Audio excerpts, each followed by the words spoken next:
And club football is back in full throttle in Europe, and of course the Premier League is prime focus for many fans. We get to preview two of the big games coming up in England. It is Aston Villa up against Arsenal, while Wolverhampton Wanderers will entertain Chelsea, who need a quick redemption under new boss Enzo Maresca. We'll also look at the resumption of the leagues in Germany and also in Italy, the Serie A. This is, of course, a fresh episode.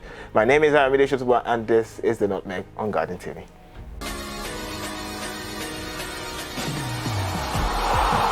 Okay, yes, you're welcome to the show, and of course I've got a guest, and Chuks is here once again. Last time we was talking about the Super Falcons. Now we get to talk about club football. How excited are you about the season? It's good to be back talking what we know how to talk best. It's good to be what we know how to talk best. Yeah. There's certain things I can talk better, actually. But anyways, yes, let's go straight into it. England, right? We saw the resumption of the Premier League this season already. I want us to move straight to this one. Aston Villa are going to entertain Arsenal. Aston Villa were the nightmares for Arsenal last season. They defeated Arsenal both at home and away from home. And well, I know it's still match day 2, but how important is this fixture for Arsenal? You know, in the Premier League, every game is important right from the very first game. So this match, Arsenal versus Aston Villa will prove a nut crack for Arsenal. You know, the likes of Oli Watkins, although in the last game he was pulled out because of a lack of rhythm of matches. And we still have John Durham and Andrew Onana. Amadou Onana, yeah, scored a goal in his debut. I think Aston Villa will prove tough, but I think Arsenal have a lot more to overcome. Some players. Yeah, I watched some of this, Arsenal fan channels, and they talked about Unai Emery being a better boss than you know who, Mikel Arteta. Right. Now the question really is this the last chance saloon for Arteta? I think it is, but I would like to hear from you. I mean, this is his 5th season as a boss, and he's got just one trophy to show for it. Eric Ten Hag of Man United has 2 in 2 years. Well, Arteta, I think he's on a hot seat. I don't know why Arteta is not really talked about. He's not being brought into scrutiny compared to the likes of... Are you talking about the pride of London? Eric Ten Hag. Eric Ten Hag had received a lot more criticism than Arteta. We should look at Arteta more. This is your 5th season now. You've not been able to deliver a Premier League title. That's appalling. If it was like a Manchester United now or a Chelsea, Arteta's head would have been called for a chopping box. So I feel this is the last point for Arteta. If he doesn't deliver a Premier League, they should be looking for someone better. You talked about Chelsea there. I'd like us to move very quickly to Chelsea, and they will face Wolverhampton Wanderers, who Arsenal defeated at the Emirates last time out. Wolves will be coming into this game at home at the Molineux with a point to prove against Chelsea, who also want to back bounce very quickly from the disappointment against Manchester City. You look at this on paper and you think that this is probably an easier fixture for Chelsea, and you get to see the stuff they are made of under Enzo Maresca. Chelsea was... my heart tells me Chelsea, but my head tells me there'll be an upset. Wolves to do it. So which do you trust more, your head or your heart? My head. And what does your head say again? Wolves will defeat Chelsea. Again? That's a bold prediction, but let's talk about Chelsea really. Enzo Maresca, what did you make of the match against Manchester City? Especially in terms of what to expect from Chelsea. I mean, did you pick some positives that could help the team against Wolves?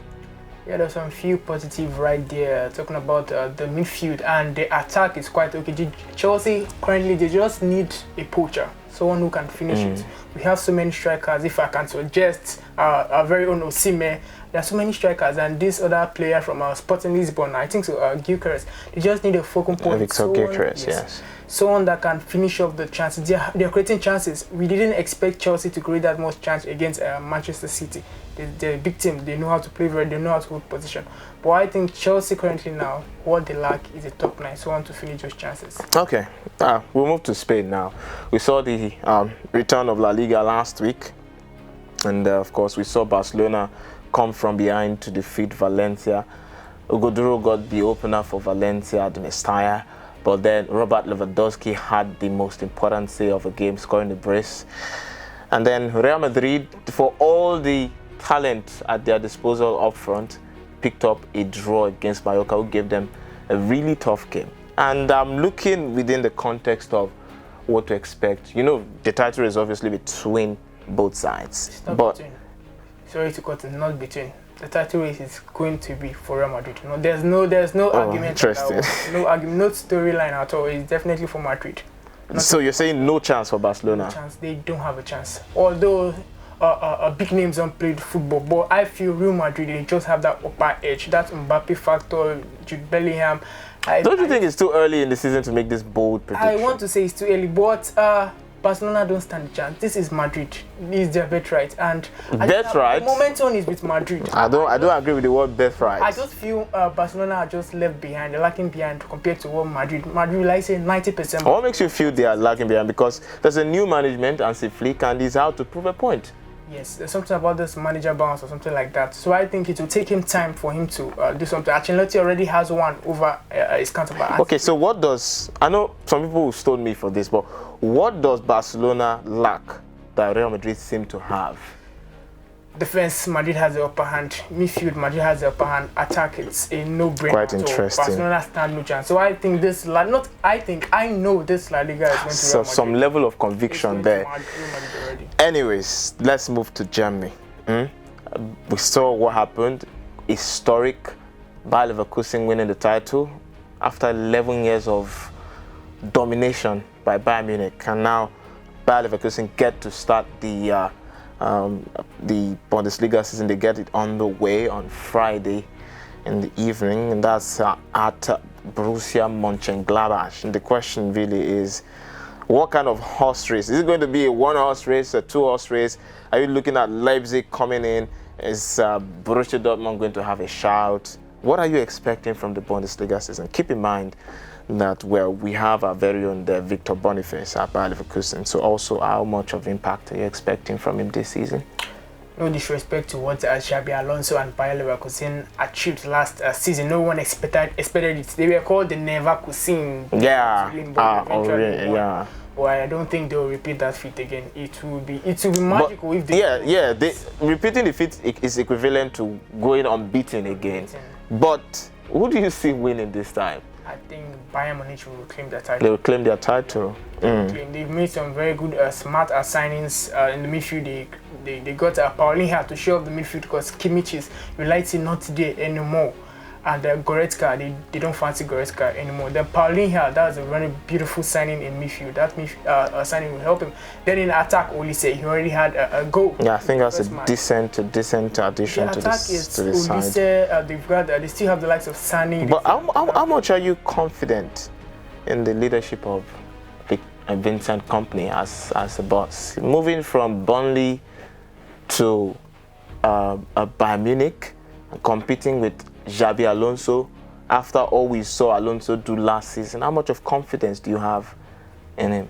I would say I'm very much confident because of the football he played, the philosophy he had Burnley playing. We've all known Burnley to be a boogie team, or a team that wants to be on the front foot, that wants to attack the physical, but the kind of football he got Burnley playing was a wonderful football, sweet 1-2. But it led them to the relegation zone.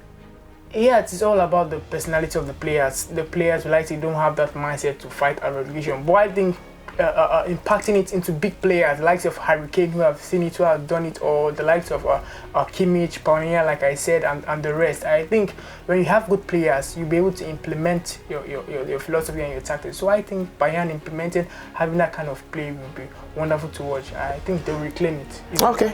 Okay, well, interesting to see. Of course, football is back. And with a bang, of course. And of course, that is going to be where we'll leave things at this episode of the Nutmeg. And you can be part of our community on social media, on YouTube. We're Guardian Nigeria. You can hit the subscribe button, then also tap the notification bells to get our latest content. Also on Twitter, or X, as it's called now. Elon Musk will have it called X. Yes, we are Guardian Nigeria as well, and on Instagram we are also Guardian Nigeria. So you could want to follow us on all these channels to get all our latest updates. Chooks, it's a pleasure to, of course, have you talking here on the Nutmeg. You made some bold predictions. I hope that your predictions come true for you. Watch and see. And for you watching the Nutmeg, of course, making us know that what we do here counts for something and even much more. Thank you very much for always watching. Thank you for being a fan of the show. And Ayomide Sotubo signing out here. We'll see you in the next episode.